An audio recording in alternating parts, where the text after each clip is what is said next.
I found a wallet on the subway platform at 2 in the morning, and that's when my life split into before and after. The leather was worn soft at the edges, heavy in my palm like it carried more than money. I should have kept walking. Should have done what every smart New Yorker does when they see something that doesn't belong to them. Pretend it's invisible. But I saw the photograph tucked inside, and my feet stopped moving. A little girl with dark curls and eyes like melted chocolate, maybe 5 years old, grinning at the camera like the world hadn't shown her its teeth yet. I picked it up. 3 days later, Vincent Moretti walked into Mel's diner at 3 in the morning, and the air changed temperature. My name is Grace Parker. I've been invisible for 3 years. That's how long I've worked the graveyard shift at this place, pouring burnt coffee for insomniacs and cab drivers, keeping my head down, keeping my past locked in a box I buried so deep I sometimes forget where I hid the key. The diner smells like grease and old cigarettes and the particular loneliness of fluorescent lights at odd hours. It's perfect. No one looks at you too closely under these lights. No one asks questions. I can be anyone here, which means I can be no one. Safe. The wallet sat in my locker for 2 days while I debated what to do with it. No ID. Just cash. More cash than I'd seen in months, maybe years. And that photograph. I kept taking it out during my breaks, looking at her smile, wondering what kind of man carries a picture like that, but no identification. Wondering if he was looking for it. Wondering if he missed her. Wondering if he was dangerous. I got my answer on Tuesday. You will feel so many emotions in this mysterious love story I'm about to tell. Please support us by clicking subscribe to the channel. When Vincent Moretti pushed through the glass door, Rita, who's worked here for 20 years and has seen everything this city can throw at a person, actually stopped mid-pour. Coffee splashed onto the counter, spreading like a dark stain. She didn't notice. No one noticed anything except him. He moved like someone who'd never been told no, never been made to wait, never been anything less than the most important person in any room he entered. His suit probably cost more than my yearly rent. Charcoal gray, perfectly tailored, the kind of expensive that whispers instead of shouts. But it was his hands I noticed first. Scarred knuckles, a silver ring on his right hand with some kind of crest I couldn't quite make out. Hands that looked like they'd built things and broken things in equal measure. He sat in the corner booth, the one where I can see the whole diner and both exits, old habits. I grabbed the coffee pot because that's what I do. I pour coffee, I smile politely, I disappear back into the kitchen. Safe, invisible, alive. Coffee? I asked, my voice steadier than my hands. He didn't look at the menu, didn't look at anything except me, and the weight of his attention was physical, pressing against my skin like heat from an open flame. The wallet, he said. His voice was rough velvet, the kind of sound that slides down your spine and settles low in your stomach. You took it from the 6 train platform. Friday night, 2:17 a.m. My throat went dry. How did he know the exact time? How did he know it was me? Had he been watching me for 3 days? I turned it in to the station. I started. But the lie tasted wrong in my mouth. No, you didn't. He leaned back, and the movement was so controlled, so calculated, like a predator deciding whether to pounce or play. You kept it. You looked inside. You saw her picture. I couldn't lie to that face. Something about him demanded truth the way fire demands oxygen, the way drowning demands air. I was going to mail it back, I said, and my voice came out smaller than I wanted. I just needed to find an address. You were protecting her.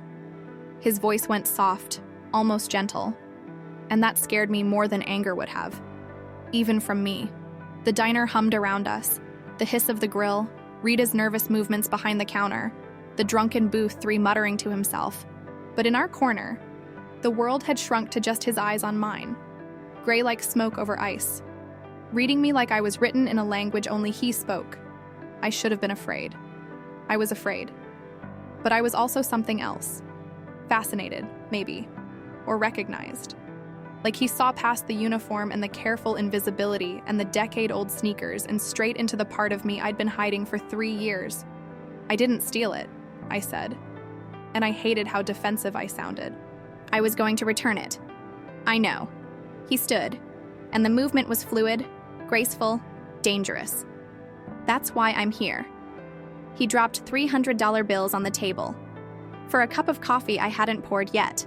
Then he leaned close Close enough that I could smell cedar and something darker, like gunpowder memory, like violence wrapped in expensive cologne. Close enough that I felt the heat of him, the weight of his attention pressing against my skin like a brand. "From now on, no one touches you," he said, and it wasn't a request or a promise.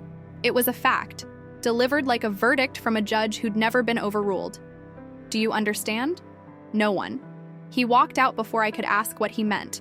Before I could tell him I didn't need protection, didn't want it, couldn't afford the cost of it. Before I could give him back his wallet. The bill sat on the table like an accusation. Rita appeared at my elbow, her face pale, her hands shaking. "Do you know who that was?" "No," I lied. "Vincent Moretti." She whispered his name like a prayer or a curse, like speaking it too loud might summon him back. "They say he runs half of Brooklyn. They say people who cross him disappear. They say his family's been in power since Prohibition, that his father built an empire and Vincent made it a kingdom. They say a lot of things." I interrupted, because I didn't want to hear the rest, didn't want to know what I'd accidentally stepped into. But when I got home at dawn, there was a black Mercedes parked outside my building. The driver, a man with a face like carved stone and eyes like a trained German shepherd, nodded at me as I passed, like we knew each other, like he'd been waiting. I climbed the 4 flights to my apartment, my legs shaking, my mind racing through possibilities I didn't want to consider. Inside, I locked the door, both locks, the chain, the deadbolt I'd installed myself when I first moved in, when I was still jumping at shadows. I pulled the wallet from my bag. I'd meant to give it back, had carried it with me to my shift, and looked at the photograph again. The little girl smiled up at me, gap-toothed and innocent and loved. And I understood, finally, what I'd done. I hadn't just found a wallet. I'd found a piece of Vincent Moretti's heart. And somehow, in trying to protect it, I'd made myself visible to the most dangerous man in New York. My phone buzzed. Unknown number. The text was simple. "Sleep well, Grace. You're safe now." The black Mercedes became a fixture in my life like a shadow I couldn't shake.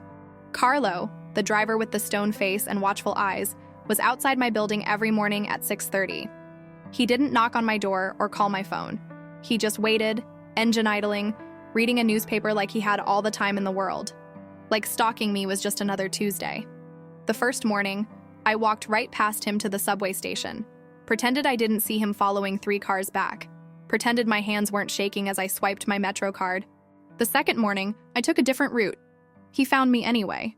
By the third morning, I was angry enough to confront him. "I don't need a babysitter," I said, standing next to his window while morning commuters flowed around us like water around a stone. Carlo looked up from his paper. His face didn't change expression, but something flickered in his eyes. Amusement, maybe, or pity. "Not a babysitter," he said. His accent was thick, Italian by way of Brooklyn. "Protection. From what?" He folded his newspaper with careful precision, and I noticed his hands were scarred like Vincent's, like they'd seen the same kind of work. "From people who notice patterns, Miss Parker. You take the same train every day, same route, same time. You stop at the bodega on 5th for coffee. You eat lunch in Tompkins Square Park when the weather's nice. You're predictable. That makes you vulnerable." My stomach dropped. He'd been watching me. Or someone had, cataloging my life like I was a subject in some surveillance study. I didn't ask for this. "You picked up the wallet," Carlo said, and started the engine. "Now get in. You'll be late for your shift." I wanted to argue, wanted to call Vincent and tell him to call off his guard dog, wanted to reclaim the invisible life I'd built so carefully over 3 years. But I got in the car, because deep down, underneath the anger and the fear and the stubborn pride, I was terrified, and I didn't know of what yet. The diner felt different now. Every customer who walked through the door made me flinch. Every time the bell chimed, my heart kicked against my ribs. I burned coffee, dropped plates. Rita asked if I was sick, and I lied and said I was fine, but I wasn't fine. My phone started ringing from blocked numbers. 3 times the first day, 7 times the second. I stopped answering after the first few. After I realized no one spoke when I picked up, just breathing, steady and deliberate. Then click. Someone making sure I knew they could reach me whenever they wanted. On Thursday, someone left a red envelope taped to my apartment door. No name. No return address. Just thick, expensive paper that felt wrong in my hands. Inside was a photograph of me leaving the diner, alone. The angle suggested it was taken from across the street, maybe from a parked car. I was looking down at my phone, completely unaware, completely exposed. Someone had drawn a red circle around me, like a target. I called the number Vincent had left scrawled on a napkin that first night. My hands shook so badly I almost couldn't dial. He answered on the first ring. Grace. Just my name. But the way he said it made my chest tight. Like he'd been waiting for my call. Like he'd known I'd need him. Someone's been calling me. Blocked numbers. They don't say anything, they just... I know. How do you know? Because I've had people monitoring your phone since the night we met. He said it casually, like it was normal. Like invasion of privacy was just another form of protection. The calls are coming from burner phones. Different ones each time. Untraceable. I sat down hard on my couch. My legs suddenly unreliable. Why would someone do that? To scare you.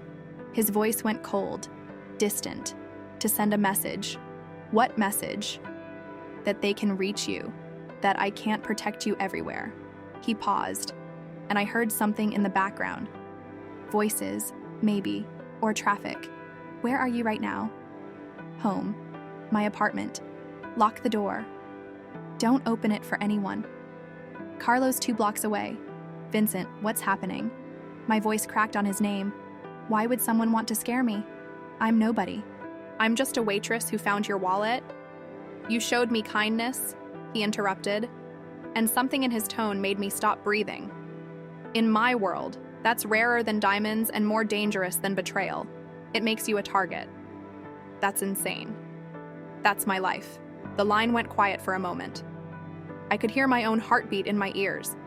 Could feel the walls of my tiny apartment pressing in. There's something else, I said. My voice small. Someone left an envelope. A photograph. Don't touch it. Don't open the door. I'm sending someone. I already opened it. Vincent. They were watching me. They took a picture of me at work. The silence on the other end was worse than anger. It was the sound of a man calculating trajectories, measuring threats, deciding how many people needed to die to keep me safe. I'm coming to get you, he said finally. Pack a bag. You're not staying there tonight. I can't just leave my apartment. Grace. He said my name like a command and a plea. Please. Trust me. I wanted to argue, wanted to insist I could handle this myself, that I'd been taking care of myself for years, that I didn't need a dangerous man with scarred hands and cold eyes deciding what was best for me. But I was scared. More scared than I'd been since I was 19 years old and running from a different kind of danger. Okay, I whispered. Good girl. Stay on the line with me. Don't hang up. I packed while he talked to me, his voice steady and calm, telling me about his day, about the weather, about nothing important, just filling the silence so I wouldn't feel alone. It was oddly intimate. This stranger's voice in my ear while I folded clothes and grabbed my toothbrush and tried not to think about who was watching me, who wanted to hurt me, who knew where I slept. Carlo arrived first. He did a sweep of my apartment with professional efficiency, checking windows, closets, the fire escape. Then he stood by my door while I finished packing, his hand resting casually near his waistband, where I could see the outline of a gun. Vincent arrived 20 minutes later. He filled my tiny apartment with his presence, made my shabby furniture look shabbier, made my careful, invisible life look exactly like what it was. A hiding place, not a home. Show me, he said. I handed him the envelope, watched his face as he studied the photograph. His expression didn't change, but his jaw tightened, and the air in the room shifted like pressure before a storm. This was taken yesterday, he said quietly. Around 2 p.m. How can you tell? The shadows. And you're wearing the blue shirt. He looked up at me, and his eyes were dark with something I couldn't name. I remember that shirt. The intimacy of that statement, that he'd noticed what I was wearing, that he'd remembered, made heat crawl up my neck. We should go, Carlo said from the doorway. Now. Vincent nodded but didn't move. He was still looking at me, and I couldn't read his expression. Couldn't tell if he was angry or afraid or something else entirely. I'm sorry, I said, though I wasn't sure what I was apologizing for. For picking up his wallet? For calling him? For being someone who needed protection? Don't, he said, and stepped closer. Don't apologize for being good in a world that punishes goodness. Then he reached out and tucked a strand of hair behind my ear. And the gesture was so gentle, so unexpected, that I forgot how to breathe. We left through the back entrance. Carlo went first, then me, then Vincent, always keeping his body between me and the street. The Mercedes was running, door open, and I slid into the back seat like I was escaping a burning building. Vincent sat next to me, close enough that I could feel the heat of him, could smell that cedar and gunpowder scent that was already becoming familiar. "Where are we going?" I asked as Carlo pulled into traffic. "Somewhere safe." That's not an answer. He almost smiled. Started to say something. Then his phone buzzed, and his whole body went rigid. He looked at the screen, went very, very still. "What?" I whispered. He turned the phone toward me. The text was from an unknown number, just 7 words that made my blood turn to ice. She was chosen as a message. More coming. Vincent's penthouse overlooked Central Park like a king surveying a kingdom he'd conquered, but couldn't quite trust. Floor-to-ceiling windows framed the city in gold, streetlights and headlights and the glow of a million lives unfolding in the dark. The silence here was different from the silence in my apartment. Mine was the silence of hiding. His was the silence of power, thick and complete, like the whole world had learned to hold its breath in his presence. He poured whiskey into crystal glasses I didn't ask for, his movements precise and controlled. Everything about him was controlled. The way he walked, the way he spoke, even the way he breathed. Like he'd learned long ago that showing weakness was the same as signing a death warrant. "Drink," he said, pressing the glass into my hand. "You're shaking." I hadn't noticed until he said it, but my whole body was trembling like I'd been pulled from cold water. The whiskey burned going down, burned settling in my stomach. But the warmth that followed was good, grounding, real. "Tell me what 'she was chosen as a message' means," I said, and my voice came out stronger than I felt. "Tell me what I'm really dealing with." Vincent stood with his back to me, watching the city. The skyline reflected in the windows made him look like he was standing in 2 worlds at once, this one and some darker version only he could see. 3 months ago, I made a decision that upset certain people. His voice was quiet, almost conversational, but I heard the weight underneath. People who believe in answering slights with blood. They can't touch me directly. I'm too protected, too established, too dangerous. So they look for pressure points, weaknesses. I'm not your weakness. I set the glass down harder than I meant to. I'm just a waitress who found your wallet. He turned then, and the look on his face made my breath catch. It wasn't anger or frustration. It was something softer, something that looked almost like regret. "You showed kindness where most people would have shown greed. You protected something precious to me when you didn't have to, when there was nothing in it for you." He crossed the space between us, and suddenly the room felt smaller. That makes you exactly the kind of person they'll use to hurt me. Who are they? People who used to be family. The way he said family made it sound like a curse, like the word itself carried violence. "I don't understand. You're not supposed to." He picked up his own glass, drained it in one swallow. "That's what I've been trying to protect you from, understanding. Because once you understand my world, Grace, you can't unknow it. You can't go back to your diner and your invisible life and pretend you never saw the machinery underneath. Maybe I don't want to go back." The words surprised us both. I saw it in his eyes. Shock, then something darker, something hungry. "You don't mean that?"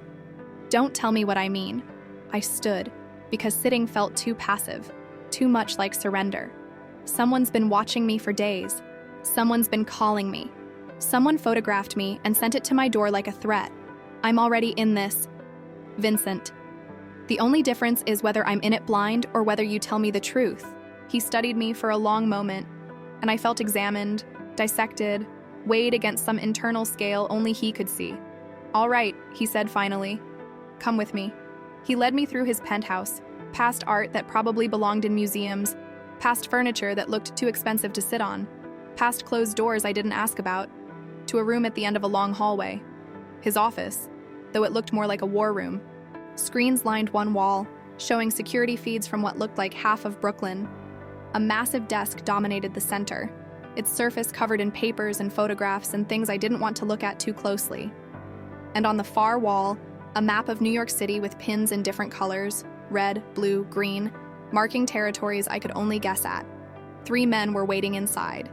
They stood when we entered, their faces carefully neutral, but I saw the way their eyes flicked to me and then to Vincent, measuring, calculating, deciding if I was an asset or a liability. "This is Marco," Vincent said, gesturing to a man with silver hair and a face that looked carved from granite. "My cousin, and these are Tony and Sal. They handle security." Marco stepped forward, offered his hand.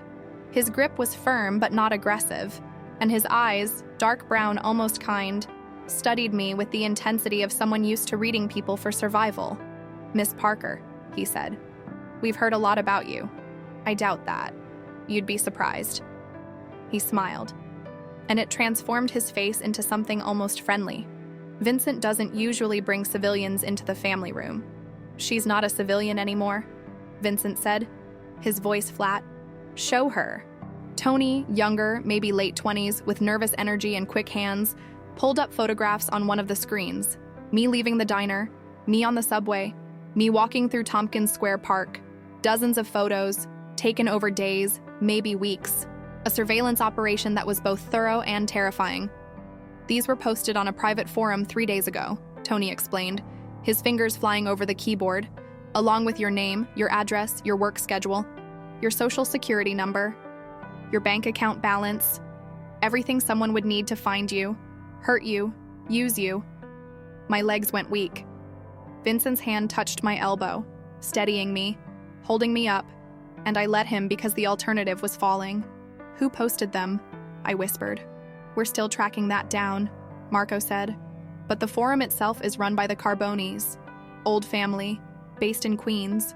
They've been making noise for years about Vincent's territory, testing boundaries, pushing back. Why me? Why would they care about some waitress?" Because Vincent cared. Sal spoke for the first time. He was older than the others, maybe 60, with scars on his face that told stories I didn't want to hear. Because he spent 3 days looking for that wallet. Because he walked into your diner himself instead of sending someone. Because when he talks about you, his voice changes. I looked at Vincent. His jaw was tight, his eyes fixed on the screens like he couldn't bear to meet my gaze. "That true?" I asked quietly. "Yes." Just one word.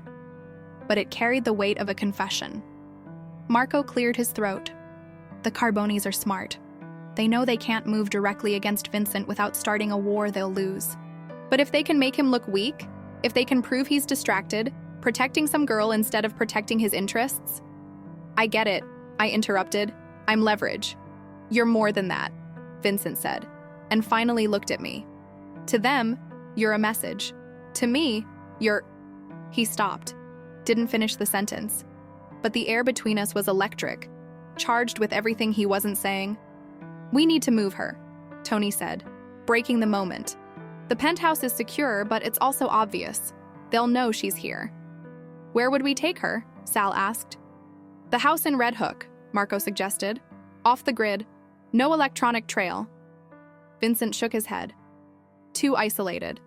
If they find her there, we won't have backup close enough."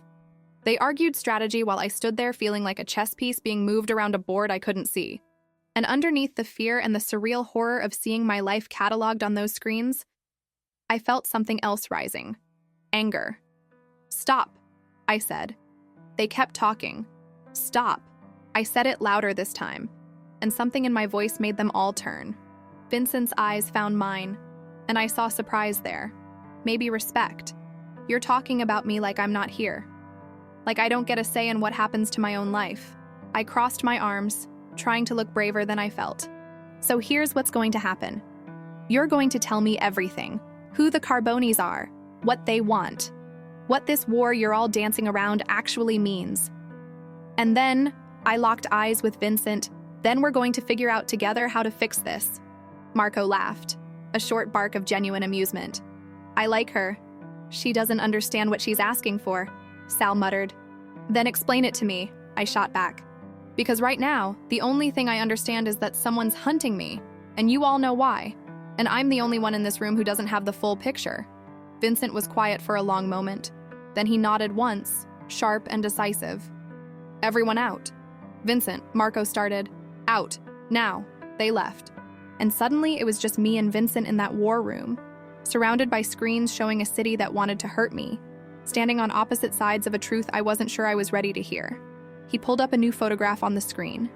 A man, maybe 50, with cold eyes and a smile that looked practiced, rehearsed for cameras and jury boxes.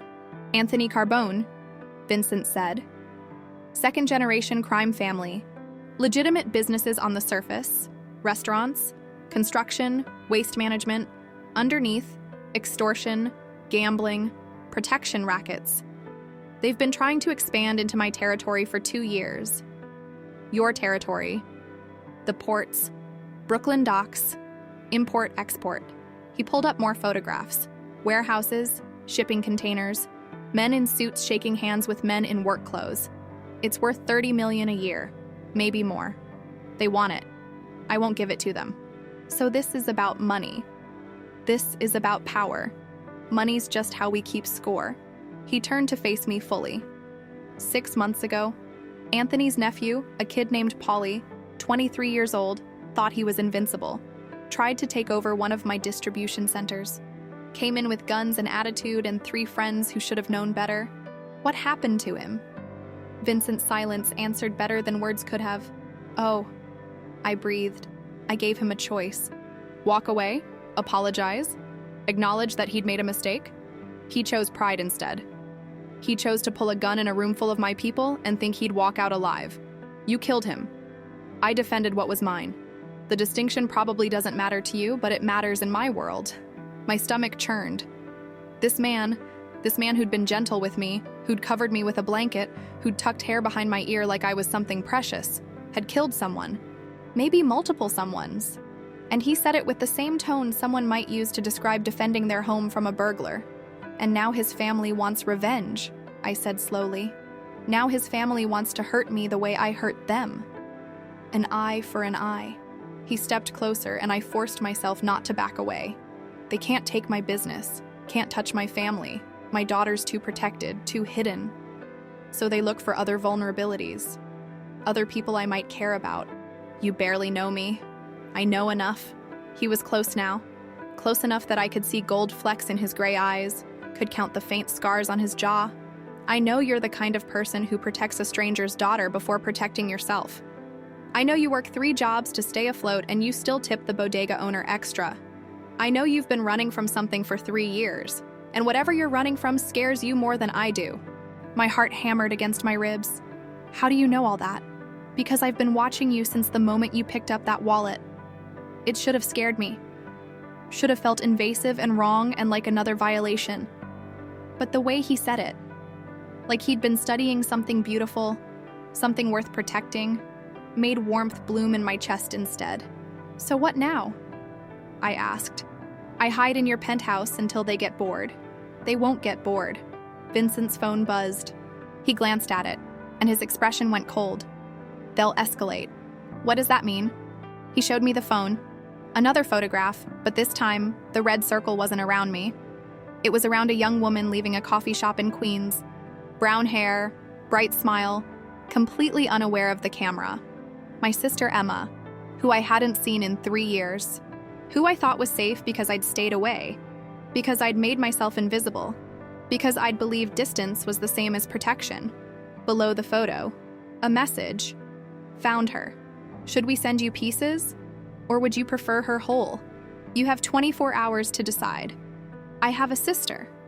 Had a sister, that's what I told myself for 3 years. Past tense? Safer that way. You can't mourn someone who's still breathing.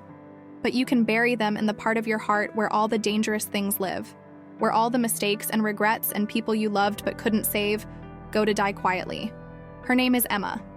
She's 2 years younger than me, braver than I ever was. And the photograph on Vincent's phone showed her smiling at something off camera, holding a coffee cup, wearing a jacket I didn't recognize, living a life I knew nothing about. Safe, I'd thought. Safe because I stayed away.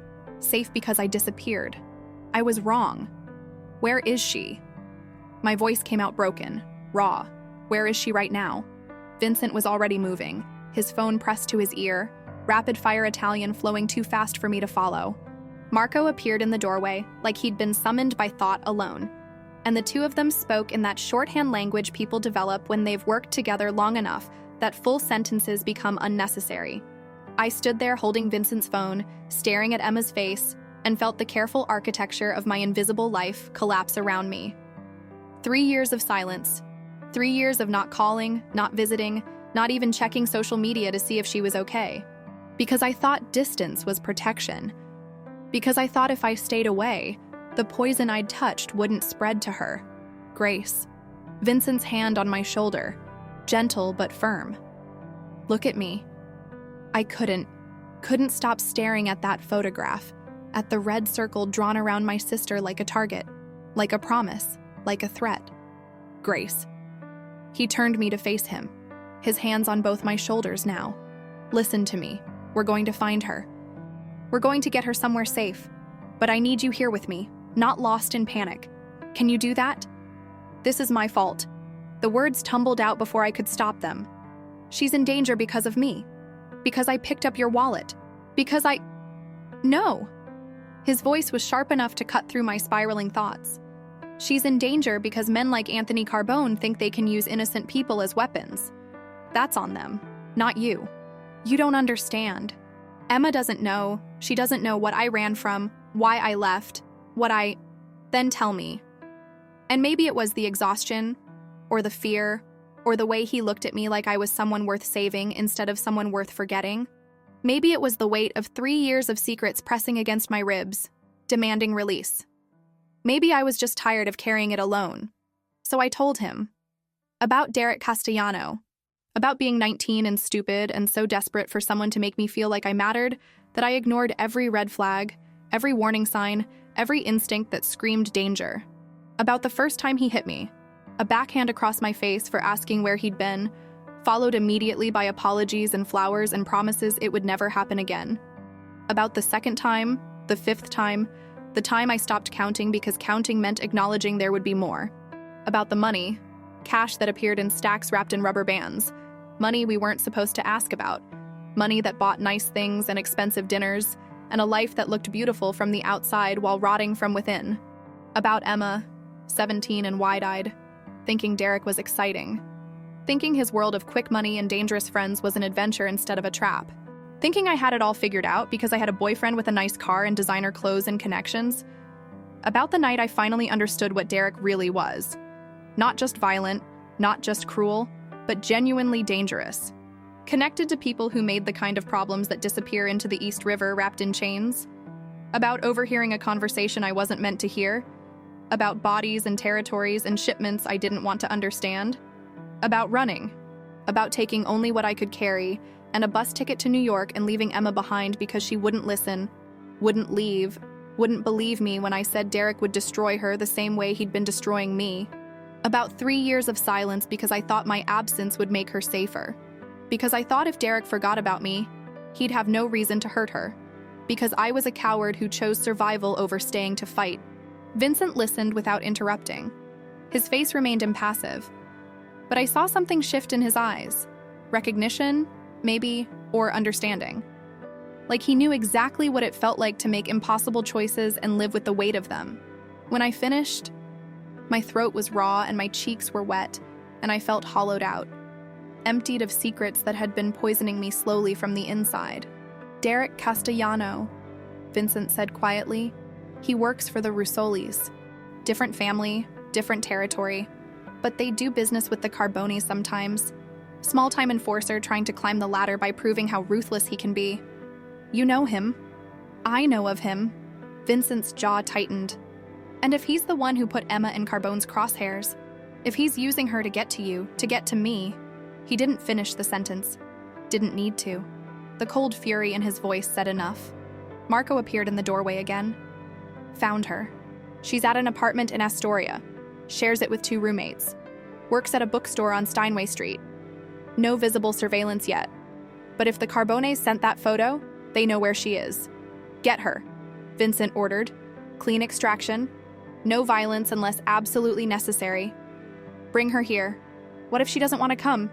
Then you explain that her sister's life depends on it. Marco nodded and disappeared. Vincent turned back to me. She'll be here in an hour. Maybe less. She's going to have questions. My voice was small. She's going to want to know why I left, why I never called, Then you'll tell her the truth. The same truth you just told me. He pulled me toward the couch in his office, sat me down like I was something fragile. And Grace, you did the right thing. Running from someone like Castellano when you were 19 with no resources and no protection. That wasn't cowardice. That was survival. I left her with him. You left her alive.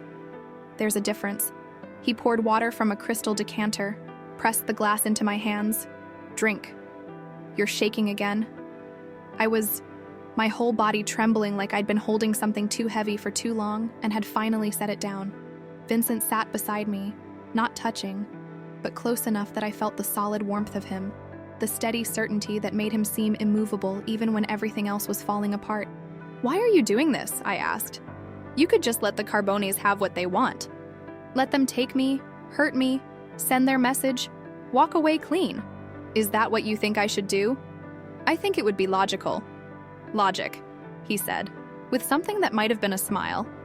Doesn't account for the fact that I haven't been able to stop thinking about you since you picked up that wallet.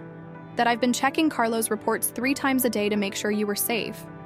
That when I walked into your diner and saw you pouring coffee like none of this darkness existed, I wanted... He stopped, looked away. Wanted what? I whispered. To keep you exactly like that. Untouched by my world. Still good. He looked back at me, and the vulnerability in his eyes made my chest ache. But I can't, because my world already has you, Grace. The moment you showed kindness to a monster's daughter, you became part of this. And I'll burn down half of New York before I let them use you as a casualty. The air between us felt charged, dangerous in a completely different way than the threats and the photographs and the men with guns. I need to know the rules, I said, because looking at him was too intense, because I needed to focus on something practical before I did something stupid like reach for him. If I'm staying here, if Emma's coming here, if we're in this together, I need to know what the rules are. Vincent leaned back, studied me with those smoke and ice eyes. 3 rules, he said. You don't go anywhere without Carlo or one of my men. Not to work, not to the corner store, nowhere. You tell me immediately if anything feels wrong. A look, a sound, a shadow, your gut saying run, trust your instincts. They kept you alive this long. That's 2. And you stop pretending you can handle this alone. He held my gaze. You're not alone anymore. You have resources now, protection, people who will fight for you. Use them. I wanted to argue, wanted to insist I'd been handling things just fine on my own. But the photograph of Emma, the surveillance shots, the 3 years of looking over my shoulder, all of it proved I'd been barely surviving, not living. Okay, I said. My rules now. His eyebrow lifted. Interested. You don't lie to me. Not about the danger. Not about what this costs. Not about who you really are. I met his eyes, held them. If I'm trusting you with my life, with Emma's life, you owe me the truth. All of it. Even the parts you think will scare me away. Deal. And I hesitated, then pushed forward. You tell me about your daughter. About Isabella. Because you know my worst secrets now. I want to know yours too. The good ones. Something in his face softened, transformed him from the cold, dangerous man who ordered people around like chess pieces into someone almost human. She's 7, he said quietly. Loves books about dragons and horses. Wants to be a veterinarian. Has her mother's laugh. This bright, unstoppable thing that makes everyone around her smile.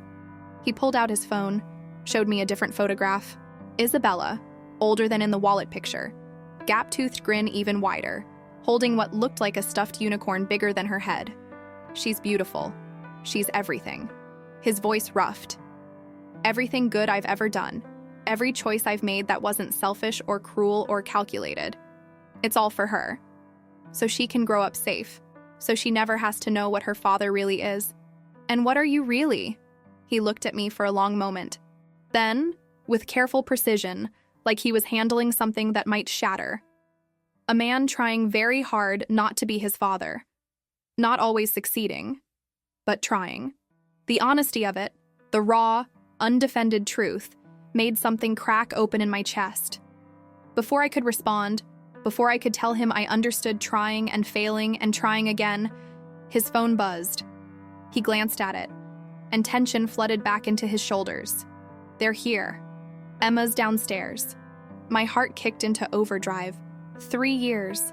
3 years since I'd seen my sister's face in person, heard her voice, existed in the same space as her.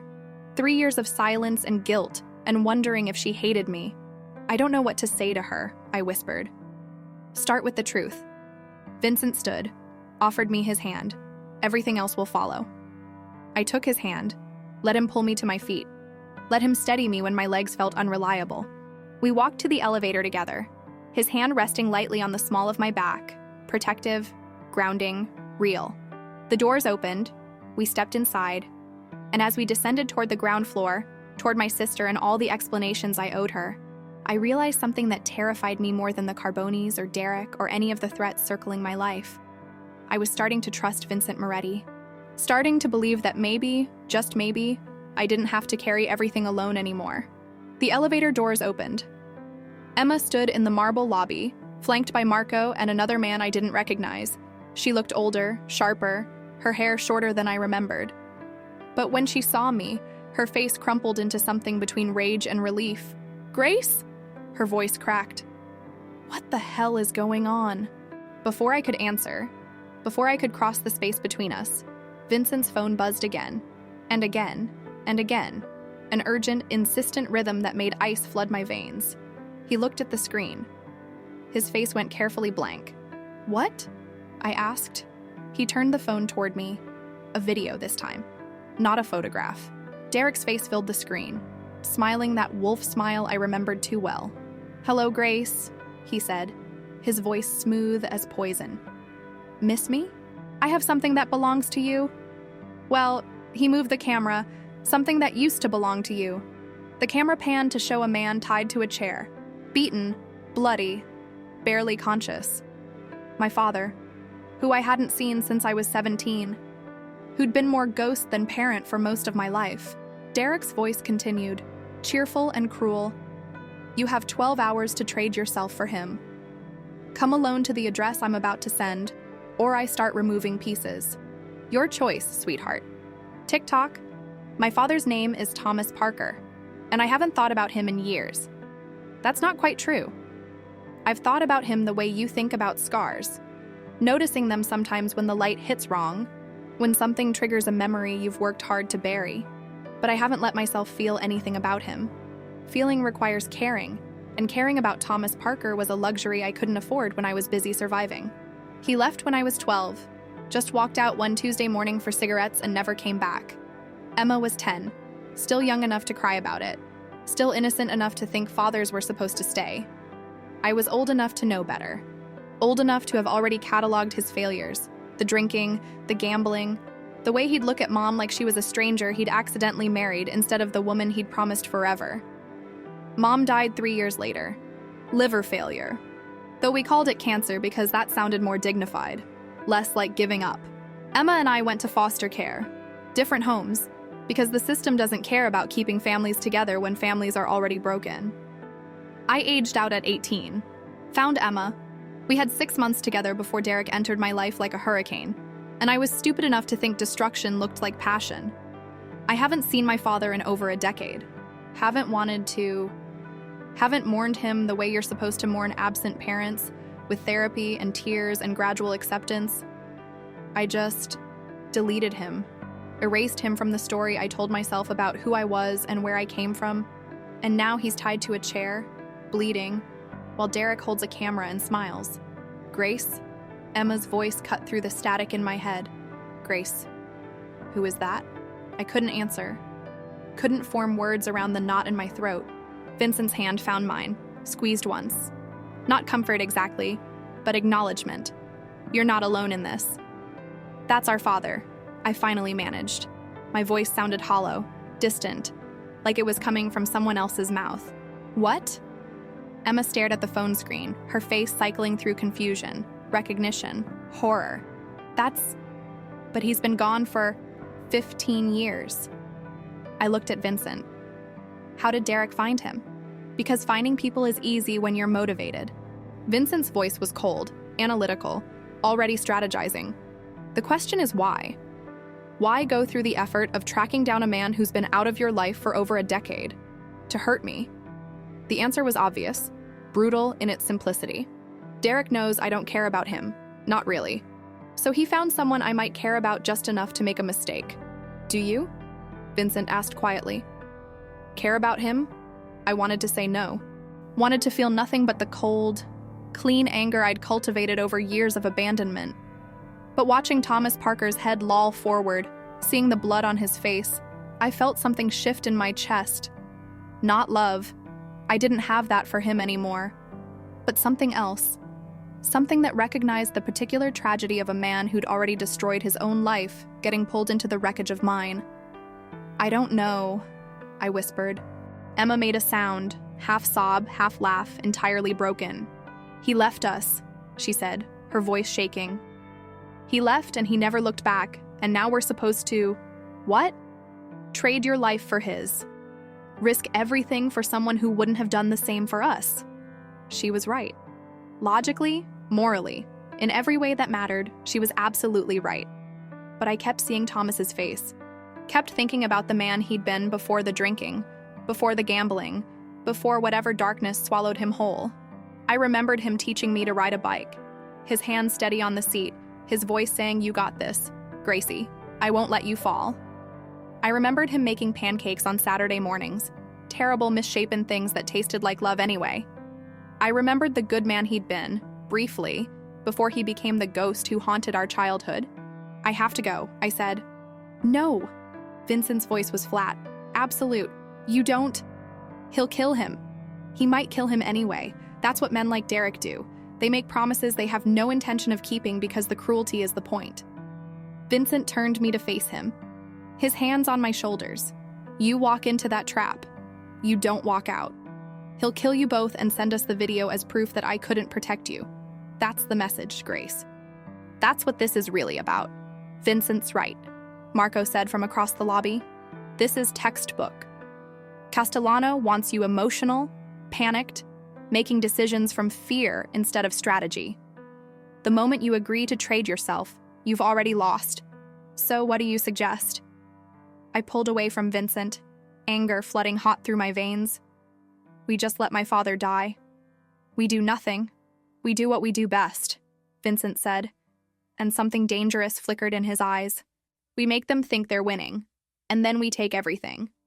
He pulled out his phone, made 3 calls in rapid succession. Each conversation was brief, coded, ending with affirmatives I didn't fully understand. When he finished, he looked at me with an expression I couldn't read. Where's the exchange supposed to happen? He said he'd send the address. As if summoned, Vincent's phone buzzed. A location pin dropped into the message thread, an abandoned warehouse in Red Hook, right on the water. Of course it was a warehouse. Derek had probably watched too many mob movies, thought this kind of theatrical violence made him look powerful instead of predictable. I know this place, Marco said, looking over Vincent's shoulder. Old shipping facility, been empty for 2 years, multiple entry points, but only one good exit. If they're smart, they'll have the whole perimeter covered. They're not that smart, Vincent said, but they don't need to be. They just need Grace to walk through the door, which I'm going to do. I crossed my arms, trying to project confidence I didn't feel. I'm going to walk through that door, and you're going to follow me in. Together, we get my father out. Then we end this. Grace, don't. I held up my hand, stopping Vincent's protest. You said I had resources now. Protection. People who'd fight for me. So let them fight. Let me fight. I'm done being the victim in this story. Emma stepped forward, her face pale but determined. If Grace goes, I go. Absolutely not, I said immediately. He's my father too. Her voice was steel wrapped in velvet, and I heard echoes of the brave little girl she'd been, the one who used to stand up to bullies twice her size. I've spent 3 years wondering where you went, why you left, if you were even alive. I'm not losing you again because you're trying to protect me from choices I get to make for myself. She's not wrong, Marco said quietly. If Castellano's people are watching, and they definitely are, they'll expect Emma to be leverage. Having her visible, cooperative, might buy us an advantage. Vincent was silent for a long moment, his jaw tight, his eyes moving between me and Emma like he was calculating trajectories, measuring acceptable losses. Fine, he said finally. But we do this my way. My rules, my timeline. He looked at me, and his expression was absolutely uncompromising. And Grace, if at any point I tell you to run, you run. You don't look back, you don't hesitate, you don't play hero. Understood? Understood. I mean it. His hand cupped my face, thumb brushing my cheekbone with surprising gentleness. I can plan for a lot of variables. I can't plan for you sacrificing yourself because you think that's what love looks like. The word, love, hung in the air between us, unsaid but somehow present anyway. I'll run, I promised, if you tell me to. He nodded once, apparently satisfied, and turned to Marco. Call Roberto, tell him we need the warehouse scouted within the hour. Full layout, security weaknesses, sightlines, and get Tony to pull up everything he can find on Thomas Parker. Last known address, associates. Why Castellano would have been able to grab him so easily. On it. Marco disappeared, phone already at his ear. Vincent turned to Emma. You stay with Sal. He's taking you to a safe house across town. You don't leave, you don't answer your phone, you don't exist until this is over. But you just said, I said we might use you as leverage, not that I'd actually put you in danger. He smiled, and it wasn't kind. Your sister would never forgive me, and frankly, I wouldn't forgive myself. Emma looked at me, seeking permission or maybe just connection. I nodded. He's right. You should go. Grace, please, Emma. I crossed to her, pulled her into a hug that felt like goodbye and reunion all at once. I just got you back. I need to know you're safe while we do this. She held me tight enough to hurt. You come back, she whispered fiercely. You hear me? You don't get to leave me again. I won't. I promise. It was a promise I wasn't sure I could keep, but I made it anyway. Because sometimes we make promises not because we know we can keep them, but because the people we love need to hear them. Sal appeared, the older man with the scarred face and patient eyes, and led Emma toward a private elevator. She looked back once, her face a mirror of my own fear and determination. And then she was gone, which left me and Vincent alone in that cavernous lobby, with 12 hours until Derek expected me to trade my life for my father's. Tell me about Thomas Parker, Vincent said. I need to know who we're saving. So I told him. Not the sanitized version I'd told myself over the years, where Thomas was simply absent, simply weak, simply gone, but the real version, the complicated truth, about a man who'd been a good father until he wasn't, who'd loved us in the ways he knew how until something broke inside him, grief or addiction or just the slow grinding weight of a life that didn't turn out how he'd planned, about how he'd tried, sometimes, in small ways that almost didn't count, how he'd show up for Emma's birthday with a present he couldn't afford, stay for an hour, then disappear again, how he'd call drunk at 3 a.m., crying, saying he was sorry, saying he'd do better, saying things that felt true in the moment and empty by morning. About the last time I'd seen him, me 17, angry, done with excuses, him standing in our apartment doorway, sober for once, asking if I'd go to dinner with him, trying, maybe, one final time, and me saying no, saying I was done, saying if he wanted to be our father, he should have thought of that before he walked out. The memory tasted like ash. I told him I didn't need him. I finished quietly, that we were better off without him. And I meant it. Vincent, I really believed we were. But now you have to decide if you still believe it. Vincent was watching me with those careful, assessing eyes. If you're willing to risk everything for someone who failed you, and Grace, there's no right answer here. Whatever you decide, I'll support it. Even if I decide to walk into that warehouse alone. I said I'd support your decision. I didn't say I'd let you be stupid about it. He almost smiled. We do this together or not at all. His phone buzzed. Roberto with the warehouse specs? probably, or Tony with information about Thomas. But Vincent ignored it, kept his attention focused solely on me. "Why?" I asked. "Why does this matter so much to you? You could handle Derek without me, could probably get my father out without risking what this is going to cost." "Because you matter," he said simply. "Because somewhere between watching you pour coffee and watching you stand up to men with guns, I started caring about what happens to you. Because..." He stopped, looked away. And in that moment of hesitation, I saw vulnerability I hadn't known he was capable of. "Because what?" "Because I know what it's like to have a father who fails you," he said quietly. "Who builds a legacy of violence and calls it love. Who teaches you that caring about people makes you weak, that mercy is a mistake, that the only thing that matters is power." He met my eyes again. My father died 5 years ago, and I felt nothing. Not grief, not relief, nothing. Just this emptiness where something should have been. I don't want that for you, Grace.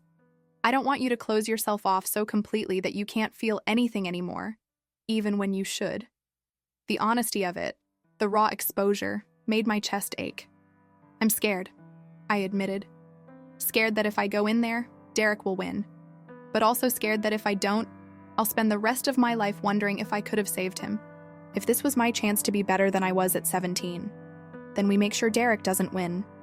Vincent pulled out his phone, finally checking those messages, and we get your father out alive. Not because he deserves it, he probably doesn't, but because you deserve the chance to choose forgiveness on your own terms, not have it taken from you. The elevator chimed. Marco emerged with Roberto, a younger man, maybe 30, with sharp eyes and a laptop under his arm. "Got the layout," Roberto said, spreading blueprints across a nearby table. 3 entrances, 1 main loading dock. Sight lines are good for them. They'll see us coming from any angle. But there's a weakness. The eastern wall backs up against the water. Old drainage tunnel system. If we can access it from below, we come up behind them, Vincent finished. While they're watching the doors, we're already inside. Exactly. Though the tunnels are tight, maybe 2 people max. And there's no guarantee they're still accessible or even safe. "I'll go," I said immediately. "Grace, I fit in tight spaces, and I'm the one they're expecting anyway. If they see me, they won't be looking for you." I looked at Vincent, challenging him to argue. "You said together. This is together." He stared at me for a long moment, then nodded, sharp and decisive. "All right. We go through the tunnels. Marco, you and Roberto take positions at the main entrances in case things go wrong. Stay back unless you hear gunfire. And if we hear gunfire, then come in loud." Vincent's smile was cold as winter. "And make sure Derek Castellano doesn't walk out alive." The next 6 hours blurred together. Planning, preparation, waiting. Vincent made me eat even though my stomach churned. Made me rest even though sleep was impossible. Stayed close, a steady presence while my mind raced through scenarios, each one worse than the last. At 11 p.m., we geared up, Kevlar vests under dark clothing, earpieces for communication. Vincent had a gun, sleek and deadly looking. He offered me one, but I shook my head. I wouldn't know how to use it. "Then don't touch mine," he said. "If something happens to me, you run. You get out. You survive. That's the priority." "Vincent, promise me, Grace." "I promise." Another promise I wasn't sure I could keep. We drove to Red Hook in silence, the city sliding past the windows like a dream. At midnight, we parked 3 blocks from the warehouse and approached on foot. The water smelled like rust and old fish. The warehouse loomed dark against the sky, windows broken like missing teeth.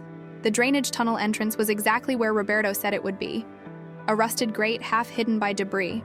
Vincent pried it open with a crowbar, revealing darkness that seemed to breathe. "Stay behind me," he whispered. "Step where I step. If I stop, you stop. If I say run, I run."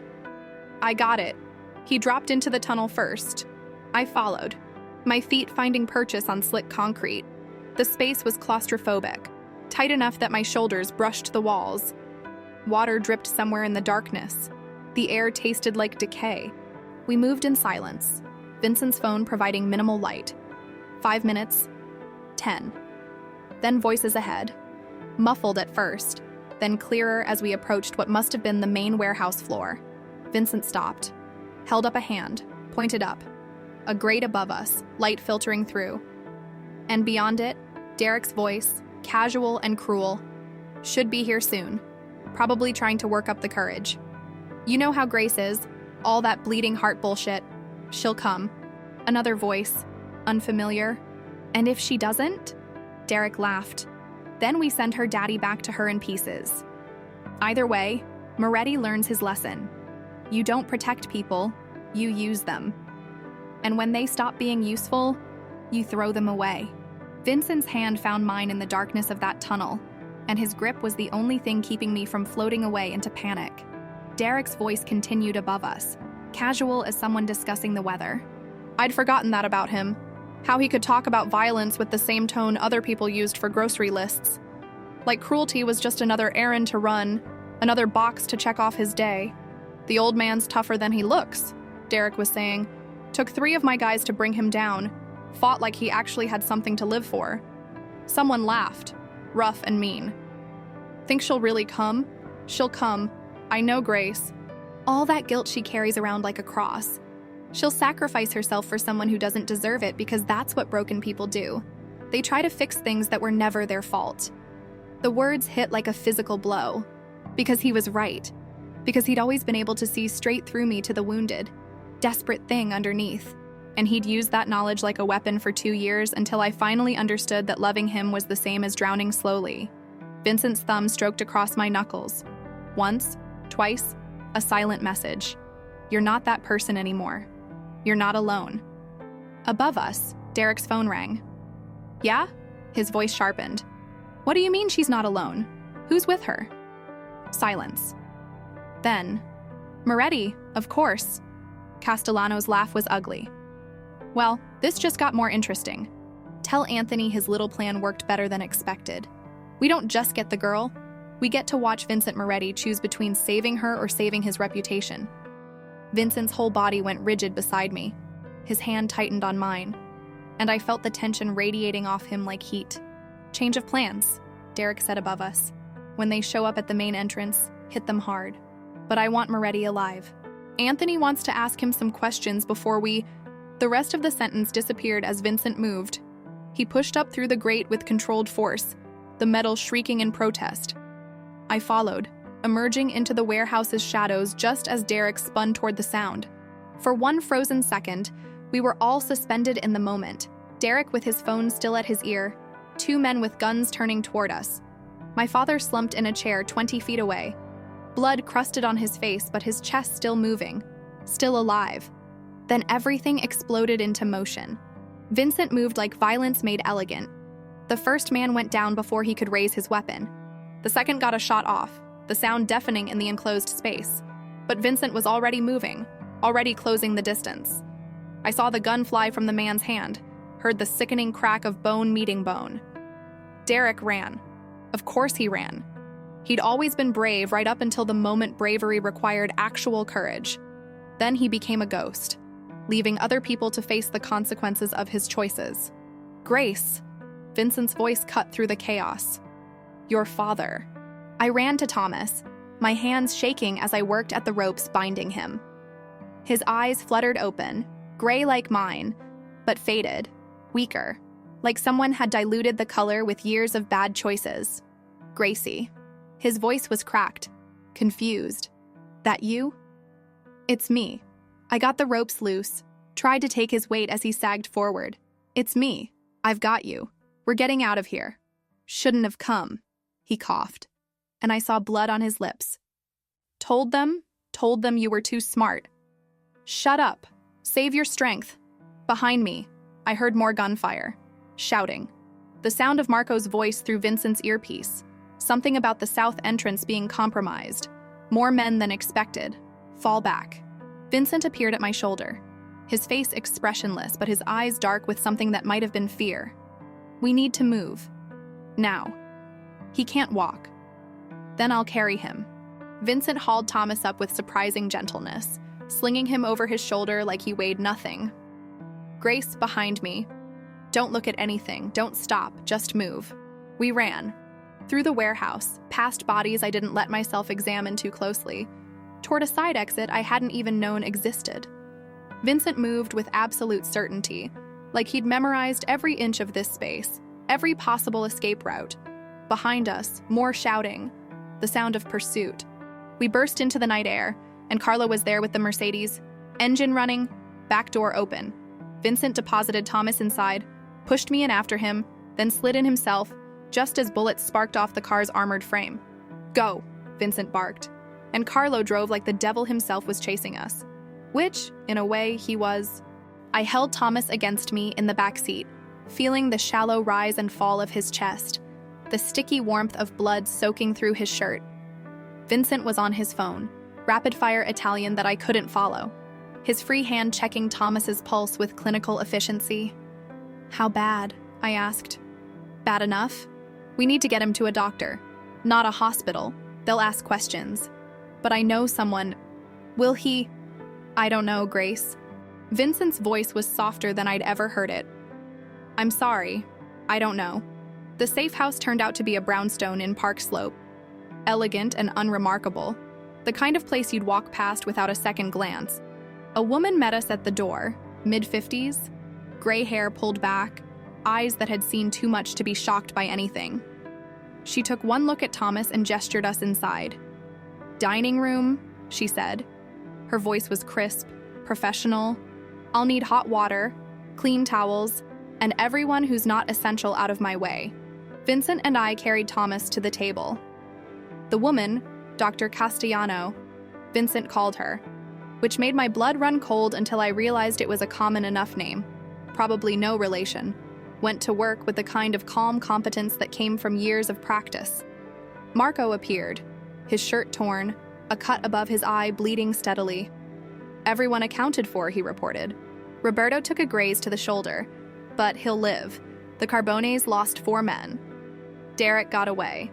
"Of course he did," I said bitterly. "We'll find him." Vincent's voice was cold. Absolute. He can't hide forever. But I wasn't thinking about Derek. I was watching Dr. Castellano work on my father, watching her cut away his shirt to reveal bruises that bloomed purple and black across his ribs, watching her probe a wound in his side that made him cry out even through unconsciousness. "Broken ribs," she announced. "Punctured lung. Internal bleeding." She looked at Vincent. "He needs a hospital. Real equipment. I can stabilize him here, but anything beyond that is beyond my capability." "Hospital means police," Marco said. "Police means questions. Questions mean exposure. I don't care about exposure. I heard my own voice. Fierce and foreign. He's dying. Grace. No." I turned to Vincent, and I didn't care that my face was wet. Didn't care that I was breaking. Didn't care about anything except the man on that table who'd failed me, but who'd also taught me to ride a bike. Who'd left us, but who'd tried, sometimes, in his broken way, to come back. Take him to a hospital. Please. Vincent studied me for a long moment, then nodded. "Call Mercy General. Tell them we're coming in with a gunshot victim. Tell them to have trauma ready and to keep their mouths shut." He looked at Marco. "And call Detective Riley. Tell him Vincent Moretti is cashing in a favor." Things moved quickly after that. An ambulance that wasn't really an ambulance, a drive through empty streets, Mercy General's emergency entrance, where doctors and nurses moved with choreographed precision, taking Thomas from us with practiced efficiency. A detective appeared, Riley, presumably, older man with tired eyes who took Vincent aside and spoke in low tones I couldn't quite hear. Money changed hands, or maybe just promises. The currency of favors in a world where everything was transactional. And then there was nothing to do but wait. Vincent sat beside me in the emergency room, close enough that our shoulders touched. He didn't try to fill the silence with platitudes or false comfort. Just sat with me while the minutes bled into hours, while doctors disappeared behind curtains, while my mind played out every possible ending. "Why did you do it?" I asked finally. My voice sounded hollow, exhausted. "Risk everything for someone you don't even know. Because you asked me to." That's not an answer. It's the only answer that matters. He turned to look at me, and his eyes were softer than I'd ever seen them. You wanted to save him, wanted the chance to be better than you were at 17. So I made sure you got that chance. Even if it cost you. Grace. He said my name like a prayer. You're not a cost. You're... He stopped, looked away. I'm what? You're the first person in 20 years who's made me want to be something other than what my father raised me to be. His voice was quiet, raw. You look at me and you see a man instead of a monster. And I don't know what to do with that except try to deserve it. The honesty of it stole my breath, made me understand that whatever was happening between us, it wasn't simple, wasn't just protection or proximity or adrenaline. It was something deeper, something that terrified me more than Derek or the Carbonis or any physical danger. It was real. Ms. Parker? A doctor stood in front of us, young, exhausted, still wearing blood-stained scrubs. I stood on legs that felt unreliable. Your father's in surgery, she said. The internal bleeding was extensive. We're doing everything we can, but the next few hours are critical. She paused. He kept asking for you. When we were stabilizing him, kept saying your name. Something cracked open in my chest. Grief or forgiveness. Or maybe just the release of 15 years of anger I'd been carrying like armor. Can I see him? After surgery. If he makes it through. The doctor's expression was kind but realistic. You should prepare yourself for all possibilities. She left. I sat back down. Vincent's hand found mine, and this time I held on tight. Held on like he was the only solid thing in a world that had turned liquid and uncertain. He might die hating me, I whispered, thinking I abandoned him the same way he abandoned us. Or he might live, and you'll have the chance to show him who you've become. Vincent's thumb traced circles on my palm. Either way, Grace, you showed up. You tried. That matters more than you know. My phone buzzed. Emma, probably, demanding updates. But when I looked at the screen, it was an unknown number. A text message that made my blood turn cold. Cute rescue operation. But you really should have stayed out of it, Grace. Now everyone you love is a target. Your sister, your father, and Vincent. Especially Vincent. Tell him Anthony Carbone sends his regards, and tell him we're just getting started. Attached was a photograph. Emma leaving the safe house with Sal, completely unaware of the man in the black sedan parked across the street. Watching, waiting, I showed Vincent the phone. Watched his face go absolutely still, absolutely cold.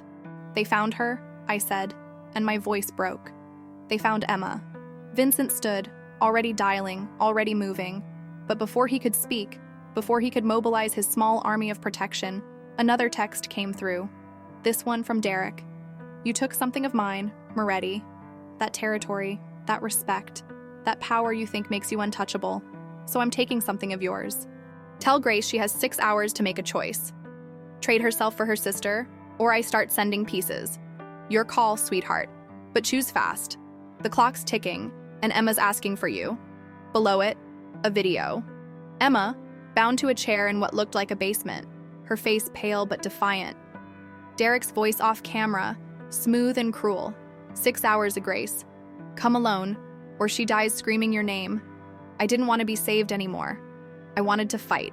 That thought crystallized in my mind as I stared at Emma's face on that video screen, pale but unbroken, scared but still defiant in that way that made her my sister, made her family, made her worth burning the whole world down for. Vincent was already moving, phone pressed to his ear, barking orders in that clipped tone that meant people would die tonight.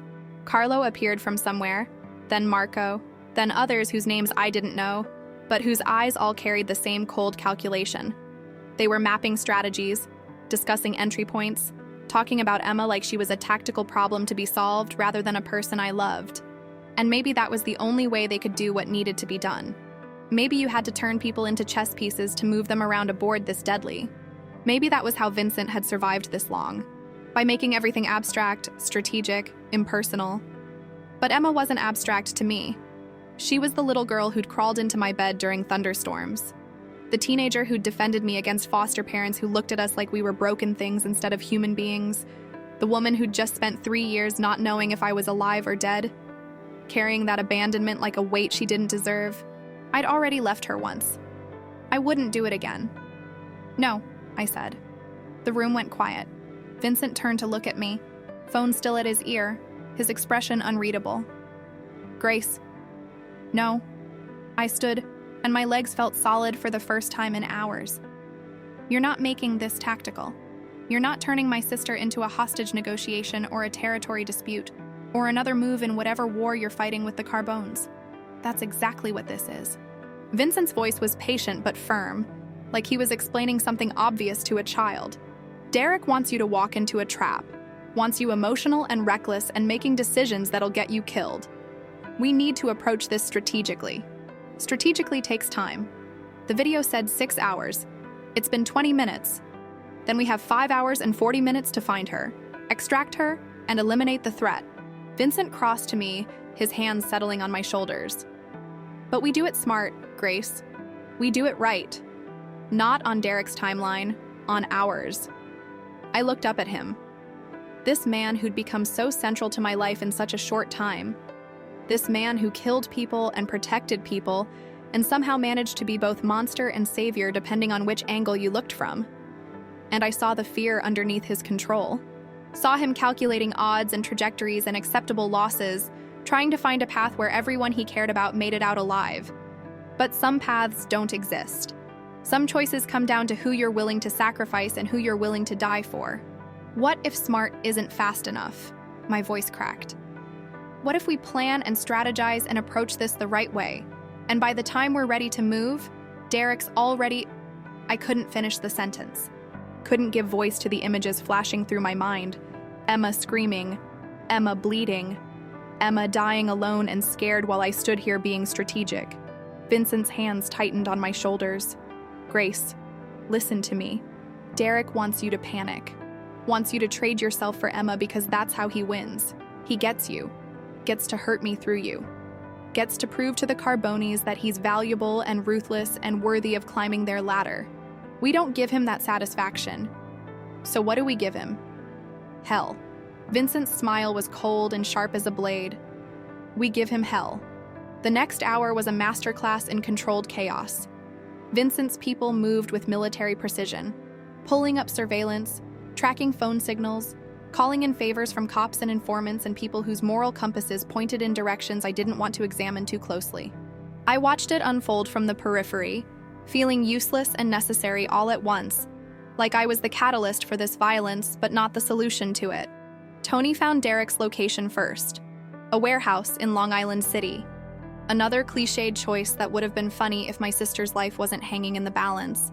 The building was registered to a shell corporation that traced back to the Carbones, which meant Derek had escalated, had brought them in directly, had turned this from a personal vendetta into something bigger and more dangerous. He's making a play, Marco said, studying the surveillance photos Tony had pulled up. Using your sister to prove himself to Anthony Carbone. This isn't just about revenge anymore, it's about climbing the ladder. Then we cut the ladder down. Vincent's voice was ice. How many men does he have? 6 inside that we can confirm. Maybe more in backup positions. Tony zoomed in on the thermal imaging, and Emma's in the basement, southeast corner. Single heat signature with her, probably Derek keeping her close. He'll have her visible from the entrance, Vincent said. Wants Grace to see her the moment she walks in. Classic setup. You come through the door, he's got guns on you before you take 3 steps, and Emma's right there where you can see her but can't reach her. So I don't go through the door.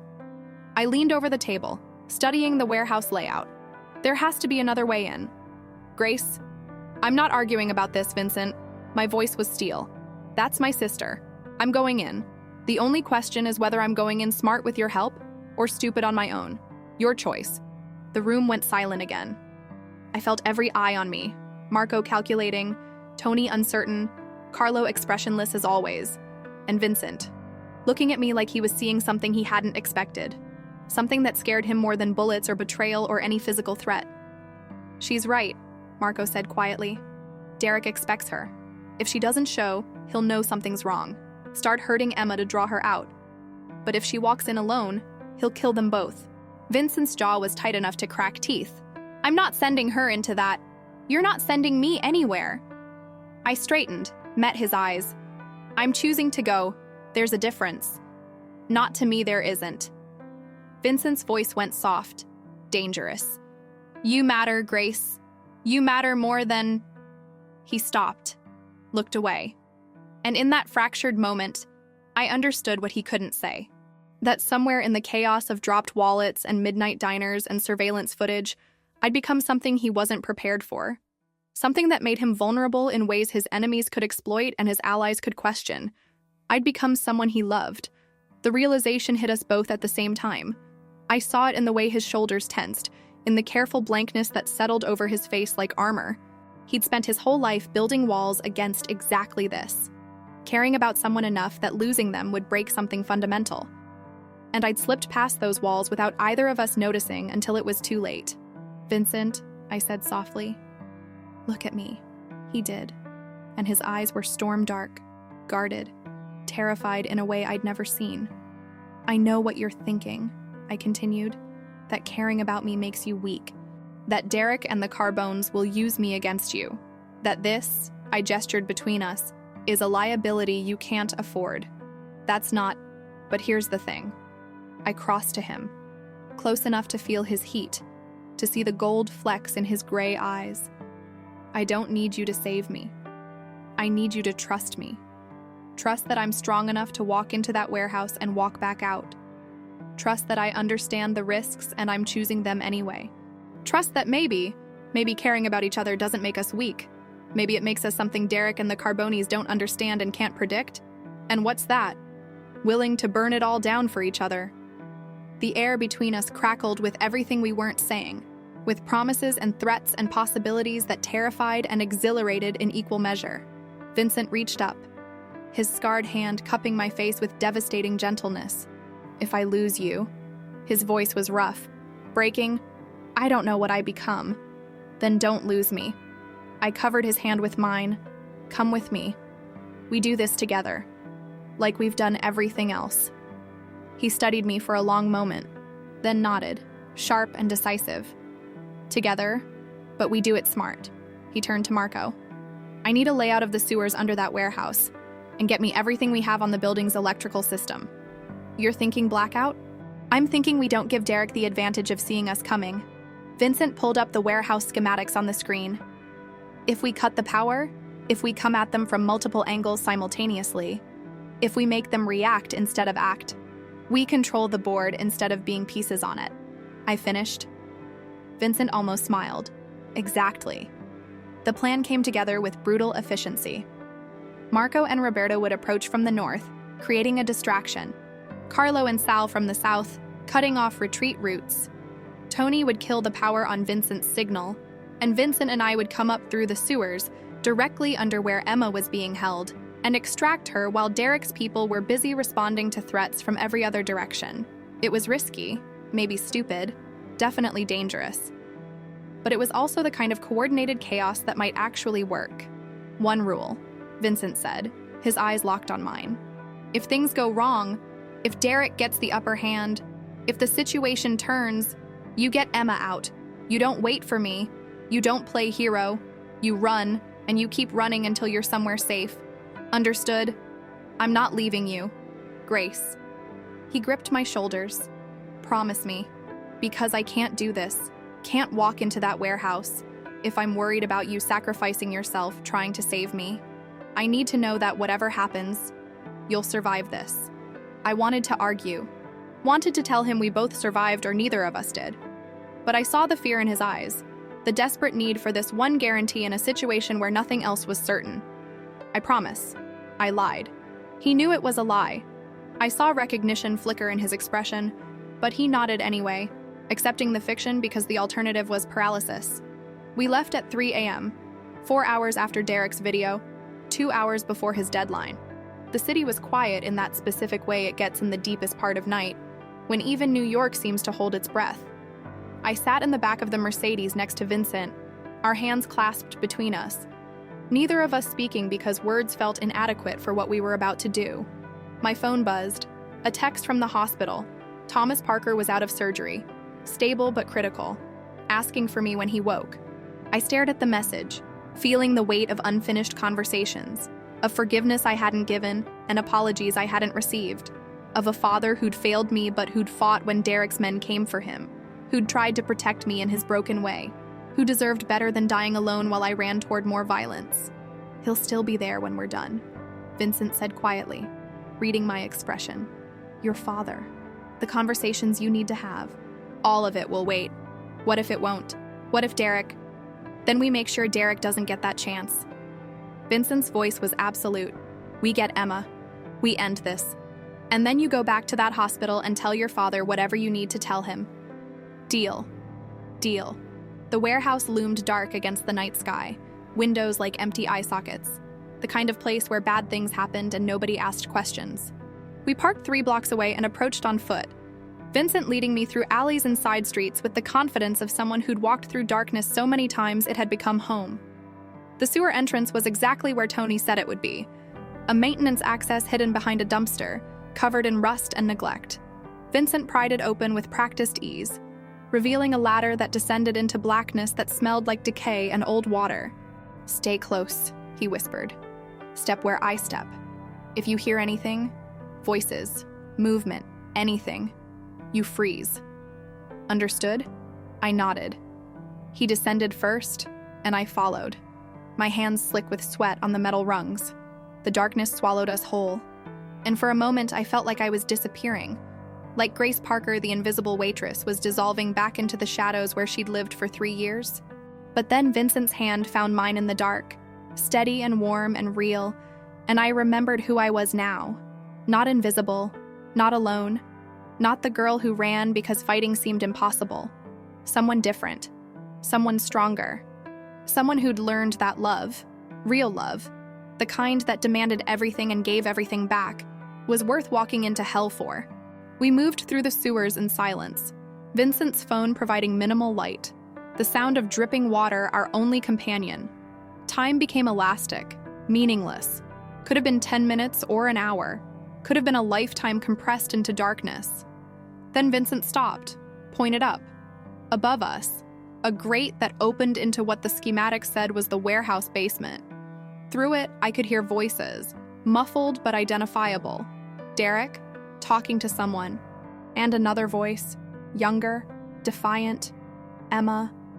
My heart kicked against my ribs so hard I thought everyone in a mile radius must be able to hear it.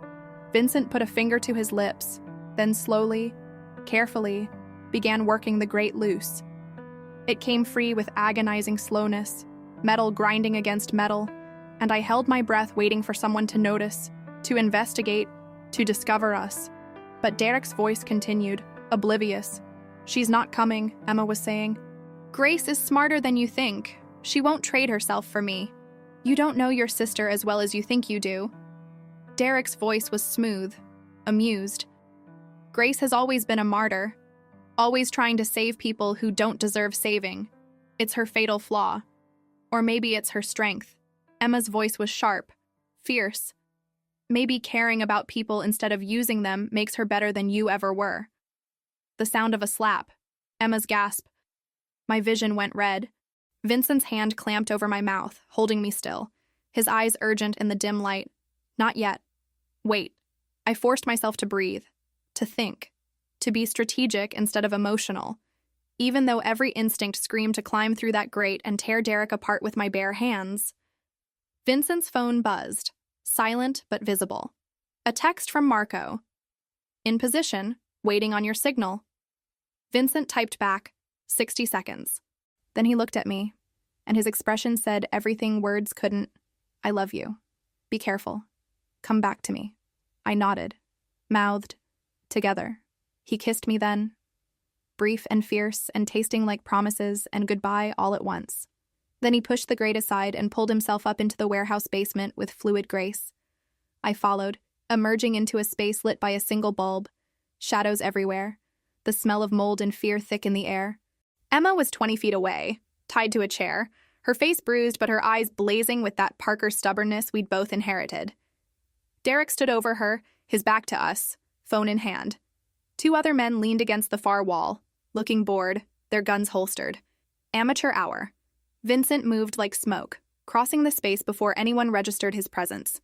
The first guard went down silent, Vincent's hand over his mouth, something sharp and final happening too fast for me to see clearly. The second guard started to turn, started to shout, but Vincent was already there. And then there was just silence and bodies and the metallic smell of violence. Derek spun around, eyes wide, reaching for his gun. But I was already moving, already crossing the space between us, and I hit him with everything I had. 3 years of fear and rage and guilt and grief condensed into one moment of pure fury. We went down together, tangled and graceless. He was bigger, stronger, had years of fighting experience I didn't.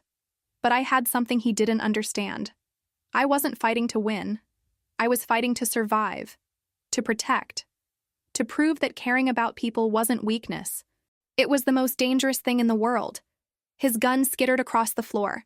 Vincent kicked it away, then moved to Emma, cutting her bonds with a knife that appeared from nowhere. She sagged forward, and he caught her, steady and certain. "Grace!" Emma's voice, hoarse but alive. I looked up from where I was pinning Derek to the floor, my hands shaking, my breath coming in ragged gasps. Looked at my sister, bruised and scared but breathing, safe, alive. Looked at Vincent, who was looking at me with something like pride and terror mixed together. And that's when everything went wrong. The lights died. Tony's signal, right on schedule. But in the sudden darkness, I felt Derek move beneath me, felt him twist with desperate strength. Something cold pressed against my ribs. A second gun. One we'd missed. "Nobody moves," Derek said, his voice right against my ear. "Or Grace dies right here." The emergency lights kicked on, dim, red, turning everything hellish. I could see Vincent frozen 10 feet away, Emma behind him, both of them watching Derek press the gun harder against my side. "Drop your weapon," Derek ordered. "Kick it toward me. Or I pull this trigger and you get to watch her bleed out." Vincent's eyes met mine. I saw him calculating. Saw him weighing odds and outcomes. Saw him arrive at the same conclusion I already had. Sometimes there was no smart play. Sometimes you just had to trust and hope and pray that love was enough. "Do it," I said quietly. "Grace, do what he says." Vincent. Vincent's gun hit the floor with a hollow clatter. Derek laughed, and the sound was ugly with triumph. "That's better. Now we're going to walk out of here together, nice and slow. And if anyone tries to stop us, Grace dies. Simple as that." The gun pressed against my ribs felt like a period at the end of a sentence I wasn't ready to finish. Derek's breath was hot against my ear, his arm locked around my throat tight enough to make stars dance at the edges of my vision. Through the red emergency lighting, I could see Vincent standing perfectly still, his empty hands raised, his face carved from stone. But his eyes were alive with calculations, with trajectories, with the cold mathematics of violence he'd spent a lifetime perfecting. Behind him, Emma was crying silently, her hands pressed against her mouth like she could hold back the sound of her fear, like silence would somehow make this better, safer, survivable. "Move," Derek ordered, forcing me backward toward the stairs. "And Vincent, tell your people to stand down. One twitch, one phone call, one heroic gesture, and I paint these walls with her. Let her go, Castellano." Vincent's voice was deadly calm, the kind of calm that came before hurricanes. "This is between us. Grace has everything to do with this." Derek's arm tightened, cutting off my air for 3 seconds. 4, before loosening just enough that I could gasp. "She's the reason I'm here. The reason I'm still proving myself to men who should already respect me." She left me looking weak, looking soft, looking like someone who couldn't even keep one stupid girl in line. "I wasn't yours to keep," I managed, my voice strangled but steady. "I was never yours." He hit me then, the gun across my temple, sharp and sudden. Pain exploded white-hot behind my eyes. Blood trickled warm down my face. Through the ringing in my ears, I heard Emma scream and Vincent move, then stop when Derek pressed the gun back against my ribs. "Next one's a bullet," Derek said pleasantly. "Want to test me, Moretti?" Vincent went still again. But something had changed in his expression. The cold calculation replaced by something hotter, more primal. Something that looked like barely leashed rage. "You hurt her again. And what happens next won't be quick." Vincent's voice dropped to a whisper that somehow carried more menace than shouting ever could. "It won't be clean. It won't be merciful. I will take days with you, Castellano. I will make you beg for death and then deny it. I will show you exactly what happens to men who touch what's mine. The possessiveness should have bothered me. Should have felt like objectification, like Derek's claim repackaged in prettier words. But it didn't. Because I heard the fear underneath Vincent's threat, the desperate terror of someone about to lose something irreplaceable. And I understood that mine didn't mean owned. It meant chosen, treasured, worth burning the world down for. Touching, Derek said. Real Romeo and Juliet shit. But here's how this actually ends. We're walking out of here, Grace and me, and you're going to let us because if you don't, her blood is on your hands. Your pride, your reputation, your control, all of it matters less than keeping her alive. Doesn't it? He was right. I saw it in Vincent's face, in the way his shoulders dropped fractionally, in the defeat that flickered across his features. Derek had found the one lever that could move an immovable man, threaten someone Vincent loved, and watch him crumble. And that's when I understood something Derek never would. That love wasn't weakness. It was the opposite. It was the thing that made you willing to be weak, to surrender control, to trust someone else with the parts of yourself you'd spent a lifetime protecting. Vincent's love for me didn't make him vulnerable. It made him human, real, whole in ways his armor never could.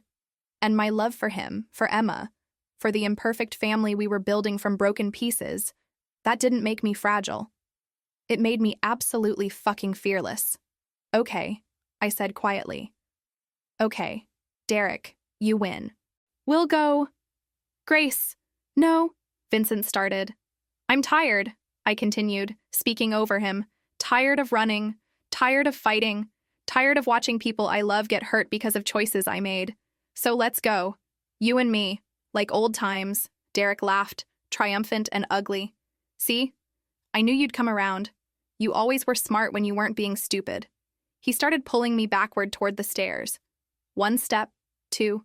Vincent's eyes tracked every movement, and I saw him memorizing angles, distances, possibilities. Saw him building a plan from desperation and hope. I caught his gaze, held it, and mouthed 3 words. Trust me, please. His eyes widened fractionally. Understanding flickered, then fear, then something that might have been faith. 3 more steps backward. Derek was relaxing now, thinking he'd won, thinking he'd broken Vincent Moretti and claimed his prize. His grip loosened slightly. The gun dropped a centimeter from my ribs. That's all I needed. I slammed my head backward into Derek's face with everything I had. Felt cartilage crunch. Heard him scream. The gun went off, deafening in the enclosed space, but the bullet went wide, sparked off concrete somewhere to my left. I twisted, using the momentary shock to break free, throwing myself sideways as Derek stumbled back, clutching his broken nose. And Vincent moved. I'd seen him fight before. Smooth, efficient, controlled. This was different. This was primal. He covered the distance between them in 3 strides and hit Derek with the force of years of careful restraint finally shattering. They went down together, a tangle of violence and rage, and I heard the sickening sounds of fists meeting flesh, bone breaking, someone screaming. Emma ran to me, pulling me away from the fight, her arms around me, both of us shaking. You're insane, she sobbed. You're absolutely insane, Grace. I know. I held her tight. I know. But it's over. It's finally over. Except it wasn't. Derek managed to get his gun up, managed to aim it at Vincent's head even through the blood and the beating. His finger tightened on the trigger. Time stretched, became viscous. I saw it happening in slow motion, the gun rising, Vincent seeing it too late, the inevitability of what came next. I moved without thinking. Threw myself forward, my hand catching Derek's wrist, forcing the gun up just as it fired. The bullet went into the ceiling instead of Vincent's skull. Derek tried to wrench free, but I held on with desperate strength, with 3 years of buried rage finally finding release. You don't get to take anyone else from me, I said through gritted teeth. Not him, not Emma, not my father, no one. Do you understand? You don't win. Derek's eyes met mine, and I saw recognition there. Saw him finally understand that I wasn't the broken 19-year-old he'd controlled through fear and violence. Wasn't the girl who'd run because fighting seemed impossible. I was someone who'd survived him, who'd built a life from the ruins he'd left, who'd learned that strength wasn't about never being afraid. It was about being terrified and choosing to act anyway. You stupid bitch, he spat. You could have had everything. I already have everything. And you're not part of it. Vincent moved then, pulling me away, taking the gun from Derek's hand with practiced ease. For one long moment, he stood over Derek with the weapon aimed at his head, and I saw the war playing out across his features. How easy it would be. How satisfying. How final. Vincent, I said softly. Don't. He looked at me, and his eyes were dark with want and restraint battling for dominance. He hurt you. He did. And now it's over. Let the police have him. Let him spend the rest of his life in a cage, knowing he lost. That's better than making him a martyr. Grace, please, for me, be better than what he is. Vincent stared at Derek for 3 more heartbeats. Then he lowered the gun. You're right, he said quietly. He's not worth it. Above us, I heard the sound of footsteps. Heavy, multiple, coming fast. Marco's voice calling down, then police sirens in the distance. Detective Riley, probably, coming to collect his favor and clean up the mess. Derek laughed from the floor, blood bubbling at his lips. You think this is over? You think the Carbonis will just let this go? You're dead, Moretti. All of you. It's just a matter of... Vincent kicked him once, precisely, and Derek's head snapped back against the concrete, unconscious but breathing. I've heard enough from him, Vincent said. Then he turned to me, and his hands were shaking as they cupped my face. Are you okay? Did he... Where are you hurt? I'm fine. The lie came automatically. Even though my head throbbed where Derek had hit me, even though my ribs ached where the gun had pressed. I'm fine. Emma, here. My sister appeared at my shoulder, and the 3 of us stood there in that blood-stained basement, holding each other up, holding each other together. We're okay. We're all okay. Marco appeared at the top of the stairs with Roberto and Carlo, all of them armed, all of them scanning for threats that were already neutralized. Cops are 2 minutes out, Marco reported. We need to move if you want to avoid questions. We don't avoid them. Vincent's voice was firm. We answer them. All of them. This ends tonight. Completely. Vincent, that's not... I'm done hiding in shadows, Marco. Done letting men like Castellano and Carbone dictate how I live, who I protect, what I'm willing to sacrifice. He looked at me. Grace taught me that sometimes the bravest thing you can do is stop running and face what's chasing you. The police came.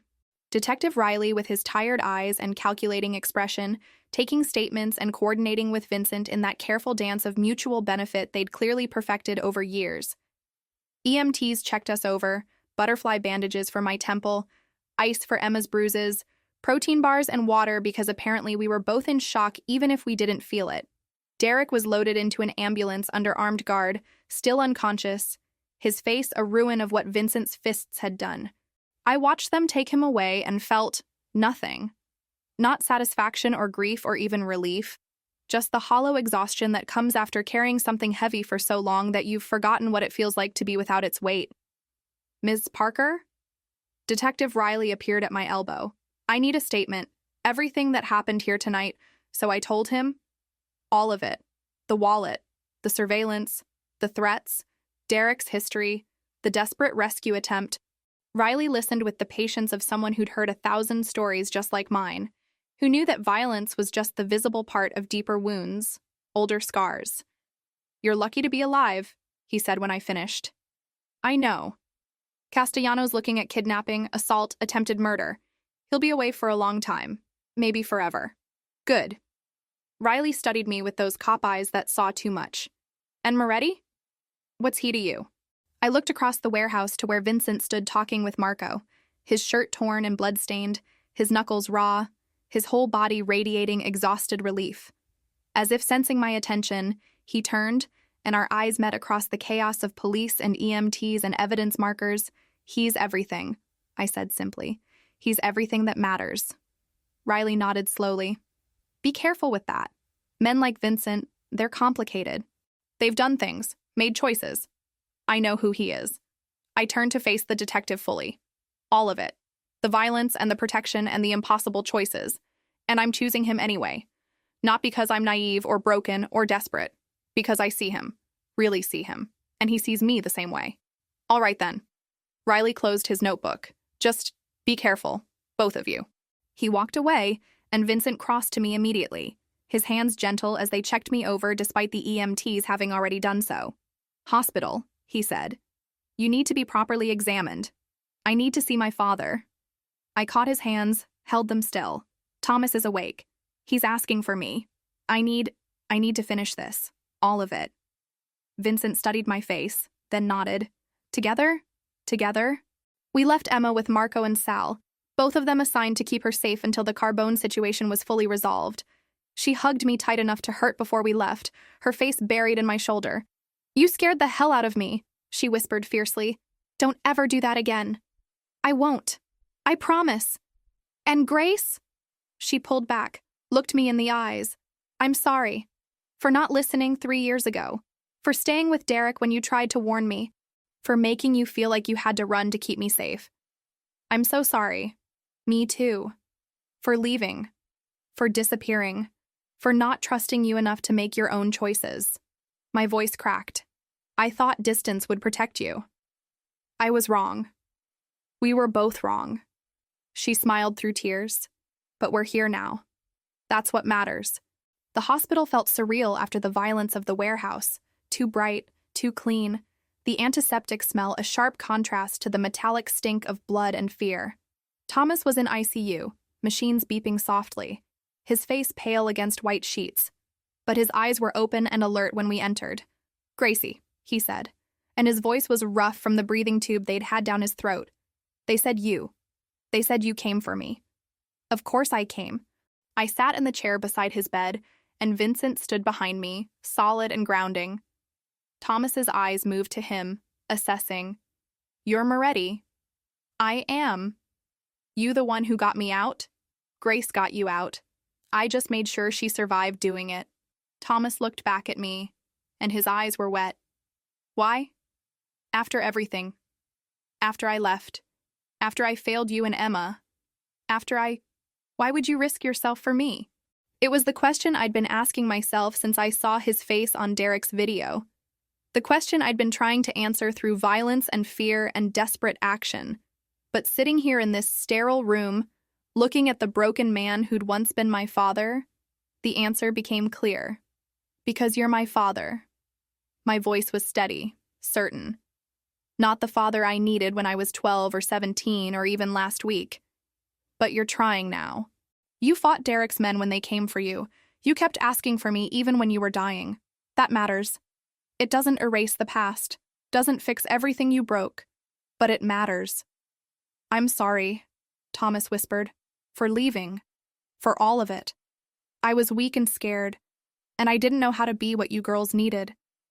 Your mother, when she died, I know, and I'm sorry too, for the things I said the last time I saw you, for cutting you out instead of trying to understand. We both failed each other, but maybe we don't have to keep failing. I don't deserve forgiveness. Probably not. I smiled slightly, but I'm giving it to you anyway. Not because you've earned it, but because I don't want to carry the weight of hating you anymore. It's too heavy. I'm tired of being heavy. Thomas reached out with a hand that trembled from medication or emotion or both. I took it. Felt the papery fragility of his skin, the weakness of a man who'd let life beat him down until there was barely anything left. Thank you, he said, for being better than I was, better than I taught you to be. I learned that from someone else. I glanced back at Vincent, who was watching this moment with careful respect, giving me space for the conversation I needed to have. Learned that you can be strong and still care, can be broken and still heal, can make terrible mistakes and still deserve a second chance.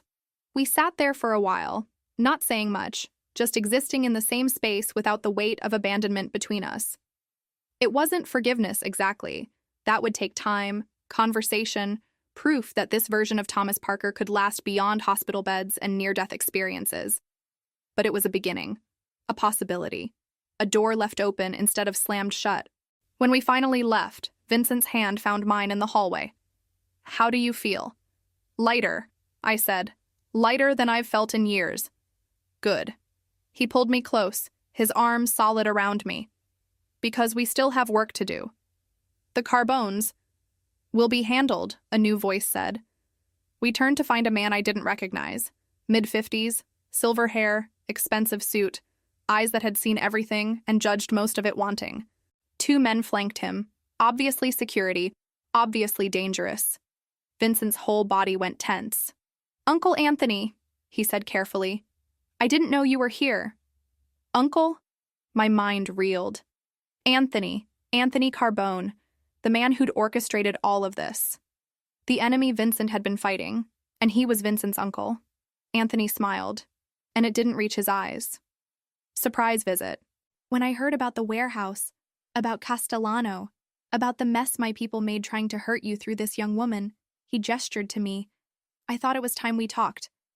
If you're here to threaten her, I'm here to apologize.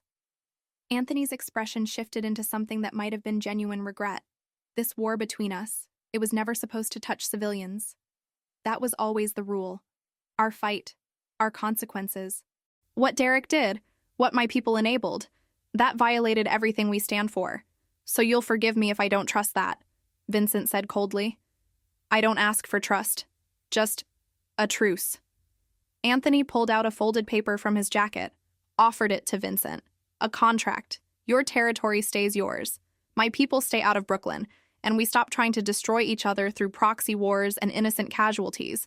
Vincent didn't reach for the paper. And the price? No price? Just wisdom? I lost my nephew because I let him think violence and cruelty made you strong. Watched you tonight choose restraint when you could have killed Castellano. Choose love when you could have chosen pride. He looked at me. Your father was a hard man. Made you hard. But this woman, she's making you something else. Something better. Don't let our old war destroy that. Vincent took the contract slowly, his eyes never leaving Anthony's face. This doesn't mean we're family again. I know, but maybe someday, for Isabella's sake, for the next generation, we could be. Anthony nodded once, then turned and walked away, his security following like shadows. I stared at Vincent. Your uncle?